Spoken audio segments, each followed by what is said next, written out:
అవుతాయి. పేదల భూములన్నీ కూడా ప్రభుత్వ భూములని ఎత్తారు. ఆ సైట్ చూస్తే మన భూమి ప్రభుత్వ భూమిలో పడుతుంది.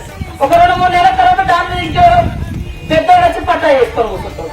నీ పేరు ఉన్నప్పుడేమో గవర్నమెంట్ అంటారు, గుంజుకుంటారు. మళ్ళీ ఒక 5-6 నెలలు గవర్నమెంట్ భూమిని చూపెడతారు. ఇంకొక వచ్చి దాని మీద పట్టా చేసుకుంటారు. మోగ మీద ఒకరు ఉంటారు, పట్ట మీద ఒకరు ఉంటారు. కోర్టు పోతే ఏం చెప్తుంది? పట్టా కాగితం ఆయనకే ఉంది కాబట్టి ఆయనదే అంటారు. ఒకప్పుడు నీతిగా నిజాయితీగా అధికారులు పనిచేసేది, లేదా ఊర్లలో ఎంతో అంత నీట్ గా కనపడేది. అరే గవర్న భూమి నువ్వు ఎట్లా తీసుకుంటావు. కానీ ఈ రోజులలో పరిస్థితులన్నీ మారిపోయి ఎక్కడెక్కడన్నా వచ్చి ఈ భూమి నాది, ఇది మా ముట్టాతది, ఇప్పుడు నాకు పట్టా వెళ్ళిందని ఇప్పుడు మొత్తం భూముల చుట్టే నడుస్తుంది. గతంలో పహాని మీద లోన్ ఇచ్చేది. గతంలో పహాని మీద మనకు మరి ఏ అవకాశం ఉన్నా కూడా ఆ పనిముట్లు గానీ ఏదన్నా ఇచ్చేది. ఇప్పుడు అట్లా లేదు, పట్టా అంటాడు. మరి పట్టా అన్నయ్య అంటే పట్టా ఇచ్చే పరిస్థితి లేదు. ధరణి క్లోజ్ అంటారు. ఎన్ని